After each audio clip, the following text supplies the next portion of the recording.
Hi guys, Angreifer here, and this is a Angreifer gaming video. Now, there is going to be DC Legends playing in the background, but this video is actually going to be my top 10 favorite superhero slash comic book movies. I had to put the slash in there because one I had to put in. Um, but the problem is that I was trying to be there's sentiment behind the movies that you like, and there's also like that it's not better. So for example, take The Incredibles. The Incredibles is one of my favorite Disney Pixar movies of all time. I know that Finding Nemo is a better movie. However, I prefer The Incredibles. So I've technically made two lists of top 10, but they kind of intersect at certain points, and there's certain things that I want to say, especially given some comments that were made in one of my videos before. I kind of wanted to touch on that just a little bit. So what I'm going to do is I am going to give like the logical, what I feel are the better top 10 superhero comic book movies. And then I'm going to go back and say like, these are my sentimental picks. And then I'll talk about that stuff that went on in my comment section at the end of it all. So before we get into all that, I drop DC Legends videos every Monday, Wednesday, Friday, and Marvel Future Revolution videos every Tuesday and Thursday. So please please subscribe, and if you don't like it, hit subscribe and hit dislike. I'm okay with that as well. So let's get into the list. I have it written, but I know what I want to say, kind of, but not really. So we're gonna just start off number 10, and this is the logical, I guess, list. We're gonna start off at number 10. Number 10 is Superman 1978. Now, and also here's the thing. I would love to like intersplice clips from the movies and stuff and have awesome quotes that pop up or whatever, but I'm a tiny YouTube channel and I have a full-time job. So I can't I don't have the time for it. Plus, I don't know all the copyright stuff with that. They got to like make some copyright requests. I don't know. I don't know how all that stuff works.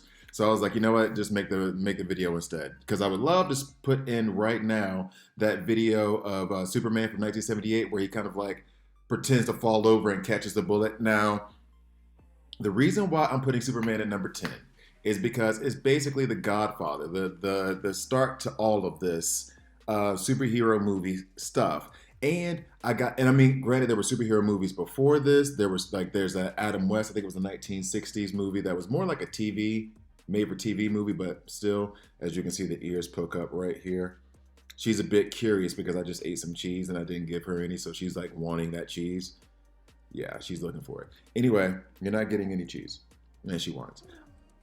She doesn't like that. All right, so in any case, but this was the first movie actually that I feel that opened up like the entire superhero genre, and there were many failed attempts after the fact and many successful attempts after the fact. But Superman 1978, if you watch it now, if I watch it now, it's still not holds up, but it's still an awesome watch. It's still a cool watch, and it was cool to see what they did in terms of special effects to try to get that movie to work to make him into Superman. And on top of the fact that, given, by the way, I'm trying to ultra tank team right now to see if it works, and it seems like it's okay. But including when they had to go frame by frame by frame to remove all the wires from Superman to make it look like he was actually flying. So like that kind of stuff is cool. Like they get much respect just out of from what it was, 1978. Like all the work they put into it is incredible. So I put that at number 10. Number 9 is kind of the reason why I had to change this to superhero to comic book movies, and that's The Crow, Brandon Lee, 1994 or 1992. I don't remember which. However, Brandon Lee, this was the movie where he was unfortunately killed, but it was an incredible comic book movie. It made me go back and read like novelizations and the comic. I have the comic over there in Spanish and English. So like, absolutely love that movie. It was incredible. It was gritty. It was different. Like a lot of superhero movies. And this is the thing too. Crow isn't a superhero. That's why I had to change it, because basically the Crow is basically the spirit of vengeance, if you want to call it that, even though I know there's something called the spirit of vengeance. But it's basically like somebody's death who was wrong. The Crow will carry them to right the wrong. So he's not a superhero. He's not coming back and saving children from burning buildings or stopping crime. He's getting revenge on the folks who did this to him and whoever he cared about. So, but yet and still super comic book, superhero, supernatural stuff. I'm going to just kind of weave that in there and say it counts. But The Crow was an incredible movie. It was gritty. I think, honestly, it was ahead of its time, given where comic book movies were and what people wanted to see from action heroes, superheroes. It was just a dark tone, like this is gritty and ugly, not pretty at all. And you're gonna watch it, and it was incredible. So that is number 8. Or number 9, sorry. Number 8 coming up. Let me make sure I got over here. Incredible movie, Watchmen. I have yet to watch the TV series. I heard that it's really good, but Watchmen is another one. And maybe you notice that I have kind of like a underlining theme of like liking dark movies or dark themed stuff. But Watchmen, it took the concept of the superheroes now I'm not talking about the comic book, but the movie from the perception of like pop culture and movies. It took the bright light of what a superhero is. And so, for example, before that, X-Men. You take that for example. Wolverine was the darkest character in the X-Men movie from 2000. And even he was still like a hero who went to go get Rogue off the train. Like he was still a guy who wanted to do good. He just had a dark past. Watchmen introduced I mean, if you count comic books, pop culture still, but Watchmen, the movie, introduced mainstream-ish to the concept of heroes being jerks or just outright bad people. Terrible people, which is a concept that's not new to comic books, but very new for a film itself. It was very well made. I love the style of everything. I like everything that it captured within the movie itself. Well directed, well written. Absolutely loved it. After I watched the movie, I went immediately and got the comic because I didn't even know the comic existed. And now, I made a big mistake. I'm gonna have to put this in the honorable mentions, but so I'm gonna have to put that in the honorable mentions. I just realized that big mistake I made, but we'll go back. Now, number 7 is where we kind of start to get into the more modern, or the more recent movies. And number 7 is Far From Home. Now, Far From Home, Spider-Man Far From Home, I did not want to believe that it was better than Homecoming because Homecoming was an incredible movie and they did an incredible job of it. But Spider-Man Far From Home was visually stunning, first of all. Like the way that they introduced, spoiler alert for any of you who haven't seen this movie that came out like 3 years ago. The way they introduced Mysterio, the way that they made it basically like a mystery, the way that Mysterio himself was the ultimate scheme was all an illusion, and it was something that was obvious to those of us who knew comics and knew like the character himself, knew the villain, but I could see where an audience is watching it and then they would be like, whoa. And I think they did an amazing job of introducing a character who, honestly, Mysterio, meh, at best. I mean, granted, Mysterio did end up comic book stuff. Sorry for those of you who don't know comic books, but for Old Man Logan, Mysterio was the one who ended up getting Wolverine to kill the X-Men. So, like, I mean, he's powerful enough, but it was, I think, very well executed for a C-tier villain to me. I'm not a big fan of Mysterio. For a C-tier villain to introduce him, and actually the concept behind having Mysterio in the film was perfect for film. Like, he's a much better film villain than a comic book villain. You know what I mean? Like, the things that they're able to do for, like, the cartoon as well or whatever. The way that you can manipulate the illusions in moving picture just lends itself more to Mysterio than it does on a comic book page. It's just it has the ability to be more stunning and spectacular. So moving on from number 7, number 6, Logan. Now Logan, I'm going to get into this a little bit actually when I go to the sentiment side of things, because one, Logan is one of my favorites of all time. Shout out to my homie Stevie. And like Wolverine is one of my favorite superheroes, anti-heroes. I don't even know what you would call Wolverine, honestly. Like, he's a hero, but is he an anti-hero? Is he a superhero? Whatever. And for the first Origins movie or whatever, it was a dumpster fire. It was hot garbage. The Wolverine, I liked it, but I could recognize where it wasn't a great movie. Like, I enjoyed it and I watched it multiple times, but I can understand where it's not like just like a good movie. That was a movie more for those who are just fans of Wolverine, I guess. I guess there were some fans of Wolverine, especially with the way they introduced the Silver Samurai. There were some fans of Wolverine who probably didn't like it that much, but I loved it. I really did love it, and I love the way they like kind of like in the first X-Men movie and in the Wolverine Origins movie, they kind of put rubber on his claws, and then in the Wolverine and in X2 a little bit, they let him get loose with the claws a little bit, but then in the Wolverine, they really let him get loose with the claws, and then in Logan, they were just like, we got the budget, let's go, let's just run it. We don't care. This is R-rated. We don't give a damn. And I loved it. They like showed who Wolverine really was. So I'm gonna go into Logan a little bit more in a different one. Number 5, Justice League Snyder Cut. That was so much better than that dumpster fire of a movie they originally came out with. All those executives and whoever was responsible for the first theatrical release, they should immediately be fired and bumped down to the lowest position on whatever corporation they move to next. Like, that movie was absolutely incredible and amazingly well done. Worth the wait. Honestly, even worth going through the theatrical release for that release. Like, if I had to watch a theatrical release of that dumpster fire that was the first Justice League, or the, however you want to call it, the pre-Justice League, I don't know. Isn't this like the first time in history where they were like, oh, we released a movie in theaters and it was so bad, we're going to give all the footage back to the guy who originally made it so he can redo it. Like, I don't remember that ever happening. Anyway, that theatrical release, I would watch it again just to watch the Snyder Cut, because the Snyder Cut was that good. Story was well told the way it should have been told. There were some things I can nitpick about, but it actually, the first Justice League, I was to everything about it. I actually liked the Flash in the second Justice League, and I'm the kind of guy who prefers the Flash from the TV series. So like, they did a better job of hashing out and filling out all of the characters so much more. And I was the guy who, at the beginning of it all, when I was like, they're coming out with the Justice League movie without really introducing anybody, I was like, they're just trying to do Avengers and they're going to rush and screw it up, which they did. But if they had let Zack Snyder do the first cut in the first place, it would have been a much better execution and a much better introduction to all the characters that have their individual movies. And maybe we would have these individual movies that are done well, as opposed to the actors being like, I'm not doing that again. You saw what happened to me when I went to the first Justice League? I'm supposed to trust you guys now? No. So like, yeah, I wish they had released the Zack Snyder cut first, but it was almost worth the pain of the first Justice League to get this one now. Number 4, Deadpool.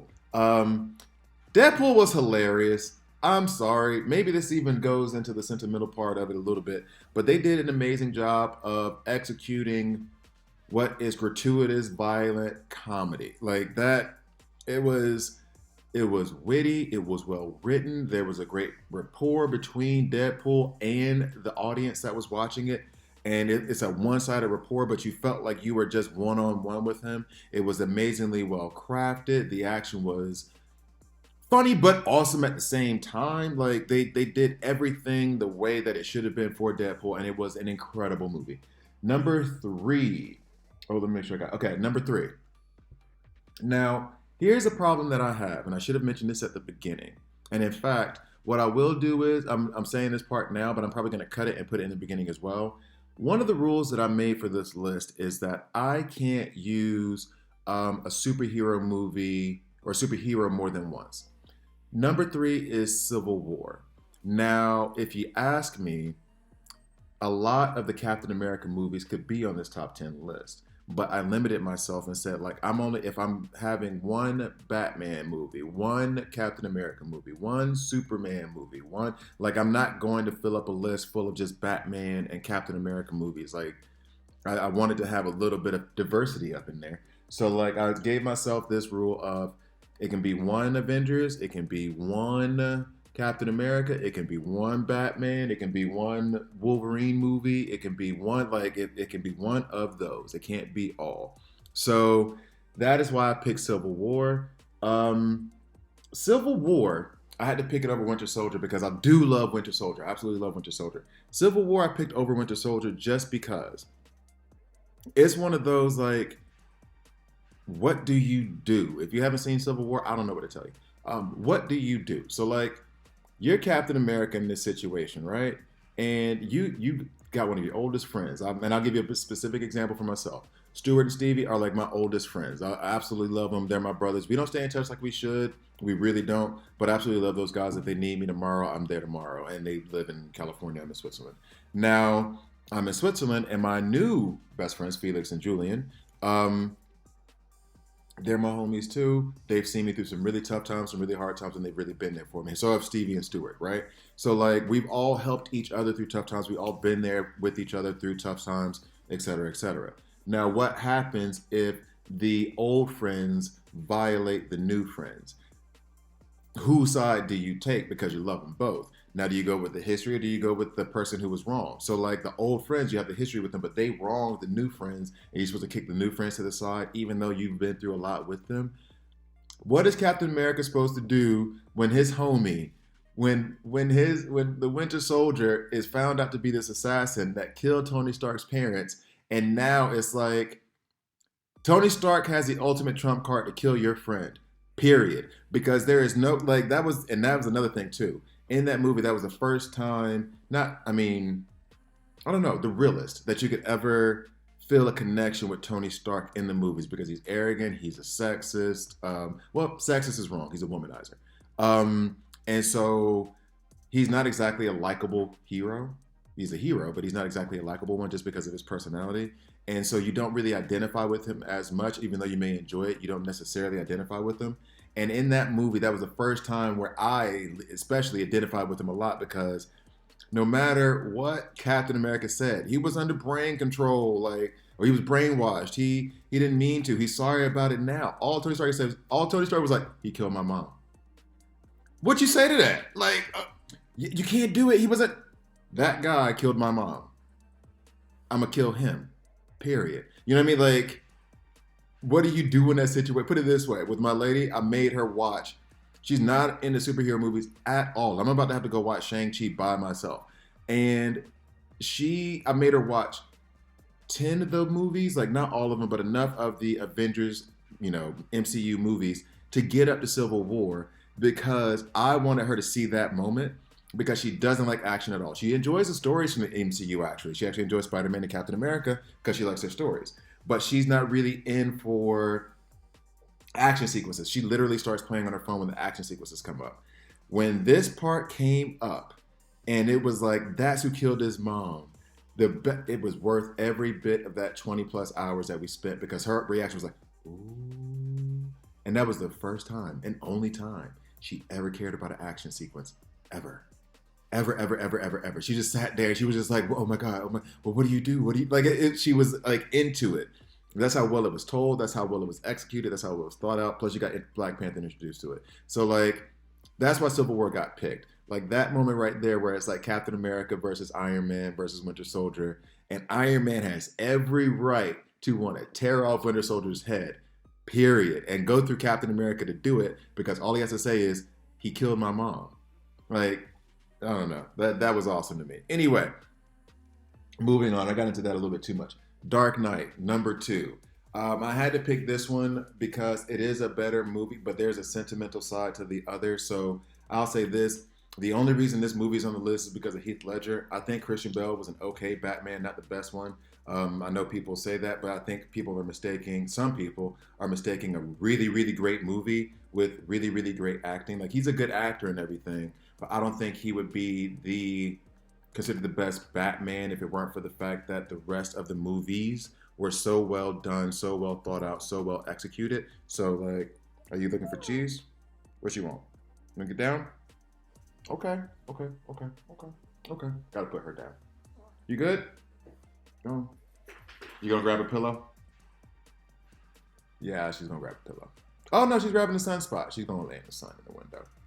Seeing as how it's like about to be winter time here, she probably wants a lot of sun at the moment. Anyway, so where was I even? Okay, so yeah, Dark Knight. So like, I think Christian Bale benefited from having, and he's good, and I don't, because he's a good actor. He's a really, really good actor.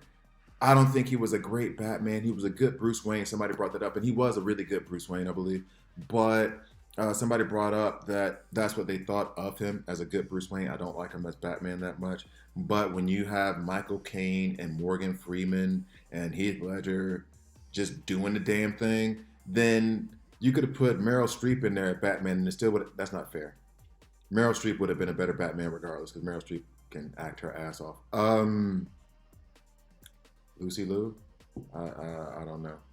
Gabrielle Union, big one. Somebody, some act. You could have put anybody in the role of Batman, and that movie still would have been good because Heath Ledger carried that movie on his shoulders with Michael Caine and Morgan Freeman being like, yeah, we're just these amazing side pieces to this film. Batman wasn't really Batman was the focus of the movie, but he really wasn't the focus. Everybody was waiting for Joker to show up again. So, like, that's why that is. And number one, Endgame. Endgame does have some sentimental purpose to it, and so I will actually go into it a little bit as I enter to like the sentimental part of it, which the sentimental list is not nearly as long as what I'm saying here. It's more about getting to the point of why comic books and representation is so important. But Endgame, why Endgame over Infinity Wars? First of all, is because I just think it's an outright better movie, especially how it ended. Everybody knew, or at least everybody who paid enough attention. Let me take a sip of coffee. Everybody knew like a lot of these actors are leaving the MCU. So this is the last bit of it. How are they going to leave? Are they going to leave on a happy ending, or some of them dying? Da da da da. And I've told this story before, but I happened to be in California at the time, the night that Endgame was being released. I didn't even plan it that way, but it was. And I had a flight the next morning, and we had the chance to get the midnight showing with my homie Stevie and I are the comic book nerds of our little circle of friends. Like, he's way deeper into it than I am, but we could sit there and talk about comics for hours and hours and hours to the point of annoying people. We went, saw the movie. Even though I had a flight in the morning, I still went to the midnight showing. And basically, the whole way through, this was the first time, because I moved to Switzerland 15 years ago. This is the first time we were ever able to watch like an MCU together. Like, we never watched any of these superhero movies together, despite the fact that we grew up together watching this stuff, or like talking about this stuff, going through this stuff together. And so it was like watching that with him in the theater. When it gets to the scene where Captain America has his shield broken and everybody's down, and Cap is like putting the shield, like strapping the shield back up, stepping up, and he sees the whole army. And you know, Cap's mindset's like, okay, well, I'm gonna go down swinging. And I'm sitting there like, I'm sitting in my seat like, all right, here we go. Cap's about to go. All right, I'm ready to cry. I'm already ready. I got it in my head. I'm finna cry. All right, let's go ahead. All right, let's go. And then you hear that little thing on the intercom. Cap, it's Sam on your left. And I watched and I know I've said this, so you guys who watch my channel who've already heard this before, I'm sorry you're hearing the story again. I'm trying to make it more succinct than I had last time I spoke about it. But watch those reaction videos worldwide, like from Brazil to Japan, where they see that scene where Sam is like on your left, and how everybody in the theater erupts. If you weren't in the theater when you saw it, I feel sorry for you, like legitimately. Our theater erupted and started screaming and clapping. Do you know how well done a film series has to be to where it's a predictable, to a degree, it's a predictable outcome? It's a movie. You are invested in the movie so much so that you're not thinking about anything else but that moment of Captain America versus Thanos and his army. You forgot that Thor is like right over there and Iron Man is right over there, like incapacitated a little bit, but they're over there. You forgot that they had brought all life back. They showed you that they brought all life back. So you know superheroes are back, but you're so wrapped up in the moment that when you hear Sam's voice, everybody goes live. It was one of the best experiences. And actually, I'm glad I put that at number one, just because now that brings it into like the sentimental side of it. And so my sentimental list, which I'm going to go through faster, with some key points to stop. One was number 10, that's Thor Ragnarok. It's the movie where they finally figured out what to do with Thor. The first one, they tried to make him too serious, too much like Thor from the comic book, which honestly is kind of a ridiculous attitude for a character anyway, but whatever. So they made him a little bit more funny, a little bit more comic relief. That movie was hilarious, honestly, and I really enjoyed it. Number 9, Winter Soldier. Everything about it was awesome. Everything about it was amazing. The execution, the introduction of the Winter Soldier himself, how they built everything up to where it was like friend versus fan, but there was something deep down inside that wouldn't let him take out Captain America because he still was who he was. So like Winter Soldier, one of my favorites, absolutely. Number 8 on the sentimental list is The Crow. I'm not going to go into it anymore, but there is a sentimental connection I have to that movie. I absolutely love it. Number 7, Logan. The reason I'm going to go into it now is because Logan touched a point where, like, it's kind of like Finding Nemo for me now.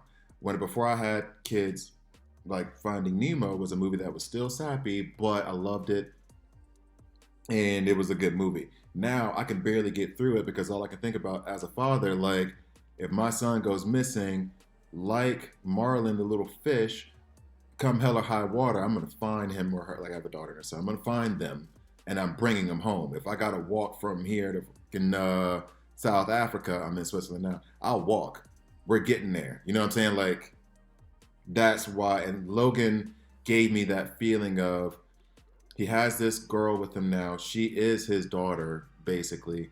And in his eyes, it's he sacrifices everything for her and for those kids. And so it really touched me. It was really like that is the spirit of who Logan was in the comic books for those of you who don't know. But Logan really did kind of adopt the younger X-Men and kind of like take him under his wing. That's why he had such a good relationship with Jubilee. That's why he had such a good relationship with Kitty Pryde. Like he would adopt them and be a father figure to them. And come hell or high water, if you mess with Kitty Pryde, then you're getting the claws. Like, you know what I'm saying? Like that's how he was. And so I was really happy that they represented Logan in that way. Always one of my favorites. And the other movies weren't nearly up to snuff, weren't nearly up to the level of Logan. Like most trilogies, the first one is the best one and the last one is like the weakest. And in this trilogy, it was definitely the opposite, where Logan was like the perfect send-off for Wolverine in that sense. Number 6, Civil War. I already told you why. You already know what it is. That moment still. Number 5 is Spider-Man 2. Now, I put Spider-Man 2 on my sentimental list, and I put Far From Home on the like kind of like logical list because I think that Spider-Man Far From Home is a better movie, but I feel Spider-Man 2 more. Now, why do I feel Spider-Man 2 more? It is because, let me go ahead and make sure I get the name right. Rosemary Ann Harris. 94 years old, still alive and kicking it because I checked because I was like, oh, I wonder if she passed. You know what I mean? Like I didn't want not making a joke of it at all because I was like, I'm hoping that she's still alive and kicking it. Hoping she was still acting, honestly.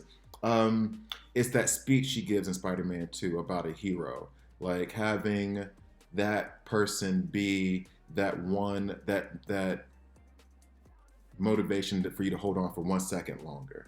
And how that she believes that there's a hero in all of us and all that other stuff. Like that speech gave me chills. That speech still gives me chills. It's a really good speech, and it doesn't necessarily apply to Spider-Man himself. I mean, that speech can apply to like everyday, ordinary people, or those who are supposed to be in service to us. Not getting into anything political, but what firemen and policemen are supposed to represent. Like if your house is on fire and you are in the house and you hear those sirens coming, that is a sign for you to like try to hold on for 1 second longer because help is coming. They're coming to get you. So like, oh, I'm sorry. I've been rambling on and haven't put anything on the screen. I'm going to have to try to like cut something in later. So like that to me is also one of the, let's go ahead and and drop in something. What am I dropping in here? What do I have here? I was doing this because I needed to get something. What level is this team? That's fine. Let's go ahead and do this. I'm going to go ahead and drop in. Oh, no, I can't drop them in because this is the hero challenge. Sorry, guys. I'm sure this is riveting. Riveting. So let me go ahead and put that. Yep. All right. So like that speech, those moments. I'm going to go back for a second. Let me think. I lost my train of thought. Oh, yeah. So that's what like firefighters and policemen are supposed to like represent is that. And before we get into kind of any kind of political stuff, that is what a lot of them do. I genuinely believe that 95% of police officers and firemen are actually doing it because they feel a duty to serve and protect, and they, in their hearts, are self-sacrificing people who are willing to sacrifice the best parts of their life to make sure that everyone is okay. So I do genuinely believe that there are some bad ones out there, and the bad ones make the good ones look like, but I do believe that most police officers and most firefighters are there to help people. So, and I think that speech can kind of represent real life, not just Spider-Man. But whenever you heard it, you see it, and going back into the comic stuff and taking it out of real world for a second. Whenever I hear that speech, it's like that is exactly what a hero is. Batman's on his way. Hold on to that ledge for one more second. Superman is on his way. Just steer the plane a little bit to the right, and then Superman will come and he'll push it the rest of the way. You know, those kind of themes and thought processes. That's the idea of a hero coming in last second and saving the day. You know, that is the entirety of Dragon Ball Z. Like, you have Frieza standing there about to kill somebody for the last 20 episodes, and everybody being like, hold on, hold on, hold on, and Goku flying as fast as he quote unquote can, and then all you get for 35 episodes is next time on Dragon Ball Z, and it's still just Goku trying to get there, and everybody dying trying to stop this thing that clearly won't be stopped until Goku gets there. So anyway, that's why I love Spider-Man 2. Absolutely amazing. Spider-Man 1, sentimental shout out as well. I took my mother to Spider-Man 1 when I was 16. And I was like, I had a job or whatever, and I asked my mom to go out on a date with me because she let me go see Spider-Man with my friend Stevie on a midnight showing on a school night. Like, she let me go to the midnight showing, and if you knew my mom, that was not something she was about to let me do, but she did. And so then I asked her to, later I took her to Spider-Man. I was like, I had a part-time job after school, so I was like, I'm taking my mom out on a date. She's gonna come with me. We're gonna go see Spider-Man. My mom passed away last year, so sentimental shout out. So now number 4, The Dark Knight. Now, I've already talked about The Dark Knight. It's one of my favorite movies of all time. I'm not going to really get much into it because I've already done it there, and I'm trying to keep this shorter, even though it's still going on long. Hopefully you guys are still watching. You probably won't be. Number 3 is Endgame. I went to that. Number 2 and number 1. Now, this is where I'm going to get into stuff that is a little bit more about representation. Now, there was a conversation that popped off in my comment section whereby there were 2 people who were discussing Future State, Batman, Jace Fox. And the idea behind this was that, okay, look, one of them did not like Jace Fox, or the concept of Jace Fox, because he felt as though, why make derivative characters based on like Batman and Wonder Woman and Superwoman when you could just make all new original characters, or you can promote these characters that are already in the DC universe. They have these minority characters, so instead of changing Batman to a black man for diversity's sake, just promote the ones that you already have in the universe. Well, her point, the other commenters, Lynn Rose, what's up, shout out. I can't remember the other guy's name, I'm sorry, but shout out to you as well, my apologies. Her point was like, what's wrong with these characters being there? Like, there's nothing wrong with having these characters around. Having that diversity, and my argument along with it, having that diversity, having that change, introduces the characters to other kids who may not have known them otherwise. So now I say that to say this. I think they're both right, and I think the problem that we have is that, or the problem that they're having is that they're arguing it as if only one option is viable when it could just be both. Like, it's okay to have Jace Fox, and it's also a good idea to promote, I think, Bloodsport? It was the last one that came out in DC Legends not too long ago. Oh, I just got killed. Why can't both happen? Now, I'm going to give an example. So, for example, and actually, you know what? And in order to give this example, I'm going to have to go ahead and say, number 2 is Black Panther. Purely sentimental reasons, because I was very proud of what was accomplished when that movie was made. $200 million budget, black director, mostly black cast and crew, fully supported, did $2 billion in the box office. I don't think, like, logically speaking, I don't think it's one of like the greatest superhero movies of all time, but I do think it's absolutely amazing. I think it's an incredible movie, incredibly well done, and they did the damn thing, basically. So I absolutely love Black Panther for that. I didn't realize how emotional I would be at that accomplishment that movie had. And a lot of you will say, in fact, including my lady, would be like, well, part of the reason they did that was for marketing, and I've said, and that, you know, like it was right along the times of this social activism, and so they saw an opportunity and they took it. And my point has always been, I don't give a damn how it got there. It got there. If they were trying to do it to make money, honestly, if it was a Superman movie and they thought they weren't going to make any money, they're not going to make the movie. So whatever reason they got to it, and however they got to it, in the end of the day, they got to it. The movie was made and it kicked ass. So I don't care how it got there. I'm just glad it was there. And number one is Batman, 1989, Tim Burton. Now, the story I'm about to tell now is just, I had a boss. He was older than me by like 20 years. And I was talking about Batman Begins had just come out. And so basically, he was saying how he doesn't like this style of Batman. His style of Batman was, the Batman that he grew up with was Adam West, 1960s legend, rest in peace. And so he didn't like the dark, brooding style of Batman. And then I brought up like Tim Burton. He was like, no, I don't like any of that stuff. And I was like, okay, but why? It's incredible, stuck in my own head.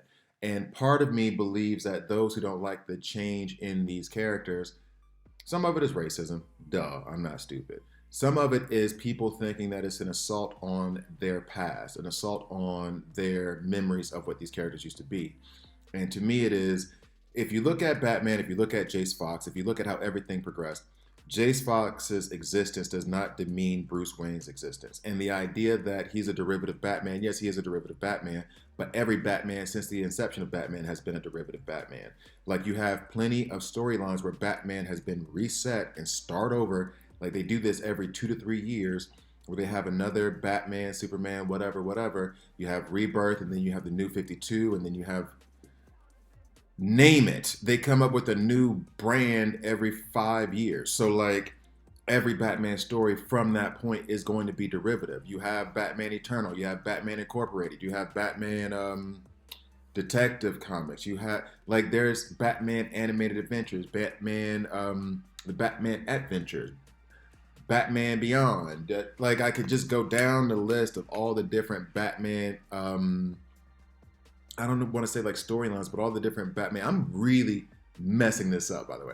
All the Batman derivatives there have been, comic books, television, movies, and otherwise. So what's wrong with one? Tim Drake has worn the Batman costume. Dick Grayson has worn the Batman costume. Azrael, whose real name I cannot remember at the moment, wore the Batman costume. Like, all of these things have happened. And so the idea that, to me at least, that it's a problem that one of them, now the next one that wears it, where it literally says the next Batman is black, why does it matter? There's, and this is the thing for me, it changes, it gives a new fresh breath to the story of something that has been retold over and over and over again. I like the idea or the concept when, I think it was Dick Grayson had to wear the Batman costume because Bruce Wayne had disappeared for a while. I like that concept because now it's a fresh, different approach. I like when they change things up like this because I myself am able just to separate storylines. I don't think that one has to affect the other. Batman has like 7 different futures, all of which from where like he's married with kids to he just dies a bitter old man, to where you have Batman Beyond. Like, there's no like definitive timeline on what happens to him in the future. There's no definitive timeline on what becomes of him. Some people says he becomes a symbol of hope and the mantle is carried on and on and on. Some people like end up just making a statue of him and nobody else wears the Batman logo as the role of Batman, but then you have Batwoman, Batgirl, and Nightwing and all the other stuff who carry on the legacy. Like, you have all these different ways that Batman, Superman, Wonder Woman have been created and recreated and reborn over and over and over again. Now, I say all that to say this. Introducing diversity into these rebirths of these heroes that we love does not attack your memory or the past that you, or the sentiment or what you've developed in terms of falling in love with that character from the beginning. I fell in love with Tim Burton's Batman, the animated series Batman. Do I like Black Panther? I love Black Panther, but Batman is my dude. That's my hero. That's the one that I'm really getting my butt kicked here. Like, really, really, really. But Batman is the guy that introduced me into that world. That's why I put Tim Burton's number one, because without Tim Burton's Batman, I don't think I ever would have fallen in love with comic books.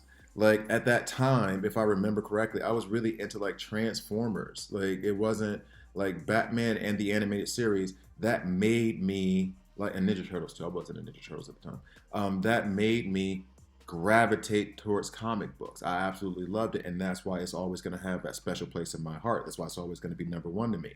And maybe part of the reason why I don't like Christian Bale as Batman as much is because Michael Keaton is my Batman. Was he a great Batman? He was good, but he was kind of short. But he did it, like that is what introduced it to me, and a lot of people get attached to it. So like think about it this way: that attachment that you feel towards that character, that love that you feel towards that character, is because as a child that was the one you were reading, that's the one that you were getting into, or whenever you introduced comics, that's the one that you were getting into. So Jace Fox becoming a Batman, having that derivative Batman, there's some kid right now who's reading that, and that's going to become his favorite Batman. That's going to become his favorite superhero, and he's going to love him. Now, why am I saying all this? Why is this so important? Is because where I grew up and how I grew up, I wasn't allowed to be Batman. I'm from Alabama. I'm black. Batman is white.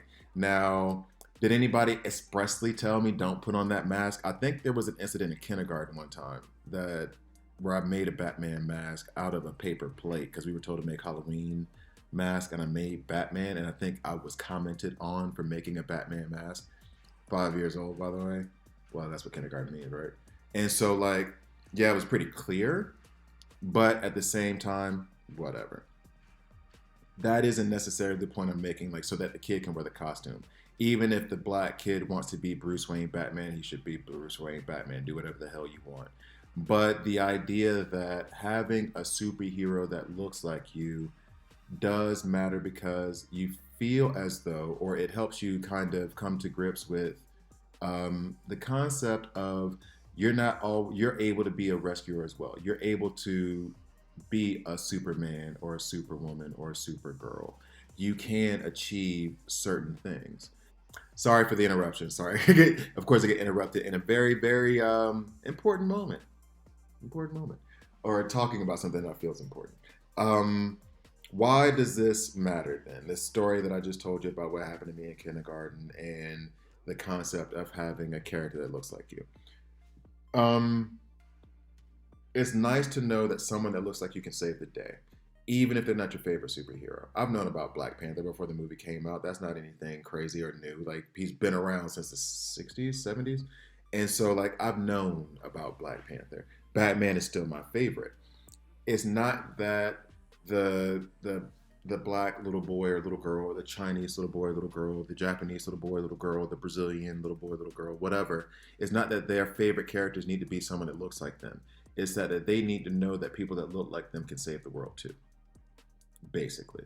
And so, for example, my son's favorite superhero for a long time was Spider-Man.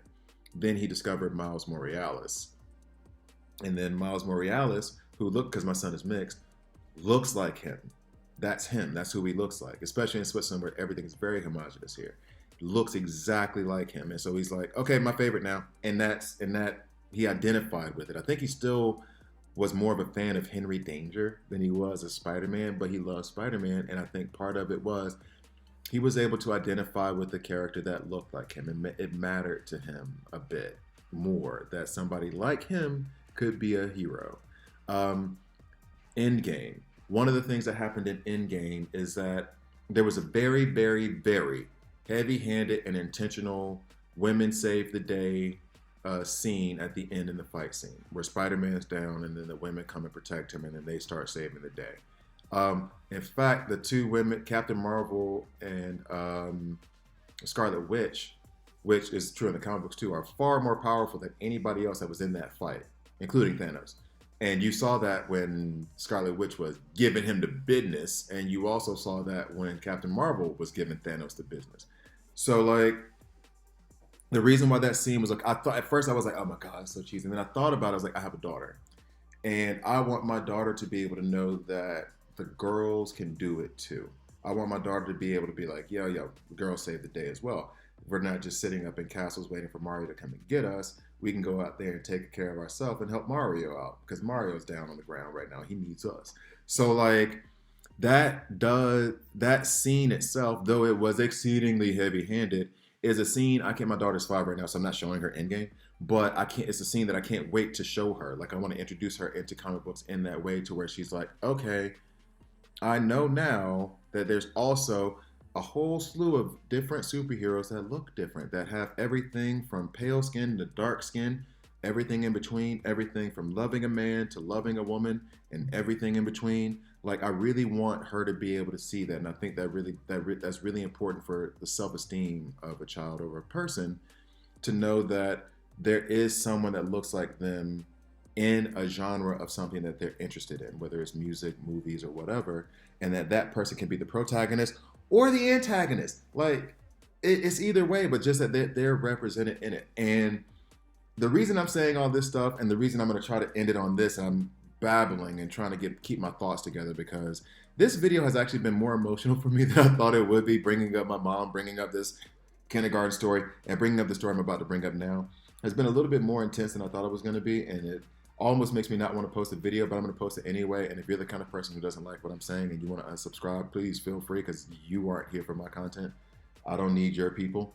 There was a friend of mine that, like, I'm a big supporter of, I hate the word supporter because it's like, what do you support? But I'm really a big supporter of the LGBTQ plus community. And so I was thinking about that the other day, actually, when this comment started happening in my comment section, and I was like, why is that? Like, by all accounts and all stereotypes, I should be like anti all of that, and I'm not. And part of it was the way my mother raised me: love everybody, it doesn't matter who, what, and da da da da. But also part of that was a friend, Brian. Brian was a guy that when I was in college, we used to work together at a video game store. And now Brian himself, how do I describe Brian? Brian was a black man who was gay in Alabama. So you could imagine that it was hard for him. And I'm hoping I'm not like exposed. But I mean, it's been 20 years, so should be fun. But he even hit me to somebody who was in my life that I went to high school with, who was also gay, but was not telling anyone about it. And once he told me about that they had a date or whatever, and that person still to this day does not know that I know. Like I'm not, and I'll never drop Don. But working with him and then becoming friends with him, you may say to yourself like, oh yes, I'm a supporter and, or I don't have a problem with it and.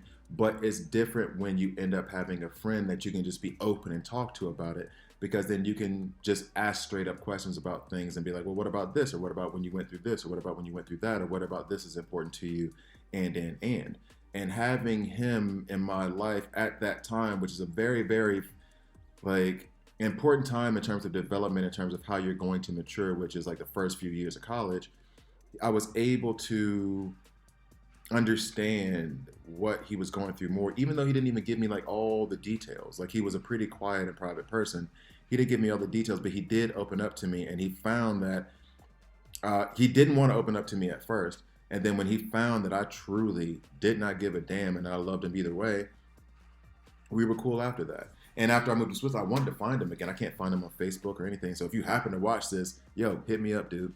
But I think having him in my life is what erased all the rest of those stereotypes, all the rest of that homophobia and toxic masculinity that could be associated with any of the music I would listen to or any of the people that I was around in Alabama and.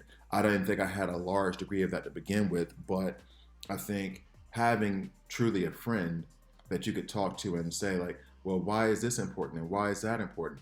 And all these questions that to them probably seem stupid, like, of course this is important because of this. He was able to sit there and patiently answer those questions for me. Like while I'm asking him these moronic questions, he was there for me. And so that is why I'm a big proponent of the LGBTQ plus community and their representation as well. That's why I'm a fan of North Star, even though I never even read a comic book with North Star in it.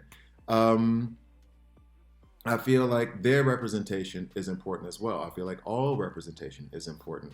And it doesn't mean that that little girl who likes other little girls has to have Batwoman be her favorite superhero. Her favorite superhero could be Black Panther. Who cares? Like, let's just have it out there and more diverse that, hey, everybody and anybody, no matter who you are or where you come from, you can achieve great things. You can be a superhero. You know what I mean? So like, I think all of it matters more so than we want to give credit to it. And if you want to know how much it matters, just look at how many people got emotional over Jace Fox being the next Batman. Like, if it didn't matter, people wouldn't get this emotional over it. Look at how many people flipped out when they wanted to make Idris Elba James Bond. You know what I'm saying? Like, if it didn't matter, if it wasn't important, if it didn't affect people in some kind of real way, then all those things I just named, if somebody was like Idris Elba James Bond and okay, whatever, if it didn't matter to those people about the representation or how that character, that fictional character was portrayed, then it wouldn't matter who was playing him. Whether it was Idris Elba or Daniel Craig or whoever the next one is. I'm really lacking on actor names right now, so forgive me for that. But it wouldn't matter. But these things do kind of matter because it takes us back to our childhood. It helps us identify with certain things. It helps us get through some troubling times. That Spider-Man 2 speech, like hold on for a second longer, being selfless, like having something in you that you'll sacrifice for someone else in your life that you may not even know. You know what I'm saying? Like, a lot of these things, a lot of these elements that happen in comic books and movies and all these fictional characters that are supposed to be idealistic and, you know, honorable and noble and doing whatever's right, no matter how much it may hurt them personally, these things are values that we do cherish in real life. And so when you have characters represented like as superheroes or whatever, they are symbols of that. And those symbols should be also diverse. They should also be a lesbian, queer, gay, black, white, Japanese, Korean, Australian, or Russian. It doesn't matter. It should be all over the board so that we all know that all of us inside, we have something that's capable of being heroic. In any case, thank you guys for watching. I hope I didn't babble too. You know what? This video was all babble. And so that's probably why it's going to be released on just like an off day. And it's longer than I thought. Jeez. So sorry for rambling, guys. I hope I gave you a little insight into myself. And as I said, like this conversation, what I was saying here at the end was more so that there might be people out there who are like, I don't get why this representation thing matters so much. And from my perspective, that's why I think it does matter. And I hope that you understand where I'm coming from. So thank you guys for watching. I'll see you next time.